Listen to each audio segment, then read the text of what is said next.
নমস্কার, আমি সুস্মিলি দত্ত। আমি নীলদিগন্ত পত্রিকার সহ-সম্পাদিকা। আজ ২১শে ফেব্রুয়ারি আন্তর্জাতিক মাতৃভাষা দিবস।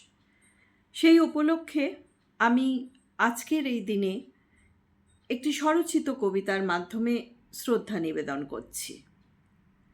কবিতার নাম ফিরে আসার কবিতা। শুভ দিন মানে শুধু কি জন্মদিন? শুভক্ষণ মানে ভালোবাসা হাতে হাত?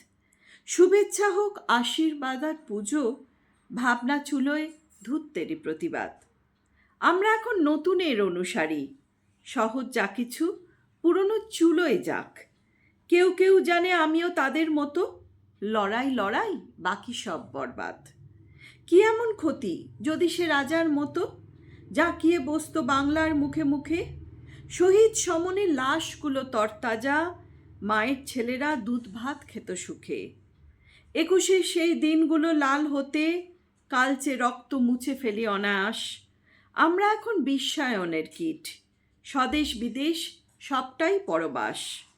প্রজন্ম যার বিমাতায় আলাপন, মরে ইতিহাস রোজ দিন বারে বারে। কোথায় রফিক বরকত তোরা কই? ল্যাপটপ হাত গুগলেরা করা নাড়ে। তবুও কখনো কেউ যদি বলে আজ ২১ মনে পড়ে সেই দিন, কবেকার কথা এই বলে মাথা নাড়ি। জানি না বুঝি না কি এমন মহারিন।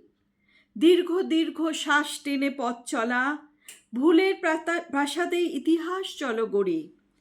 ২১ এলেই মনটা হুহুর স্বরে কাণ্ডারিহীন ভাসছে কাগজ তরি। ভাসতে ভাসতে জানি না কোথায় শেষ, তীর কি সামনে অথবা মিলিয়ে যাবে? আশা জাগে যদি একজনও বলে ওঠে আমি আছি যেন, ভয় কি তবুও পাবে? চেয়ে দেখি মাগো তুমি বলো ধীরে ধীরে, ছোট্ট কুটিরে এসেছিস তোরা ফিরে। স্বপ্ন দেখছি সেই দিন নেই বাকি, বাংলা ভাষায় গাইবে আকাশ পাখি। নমস্কার।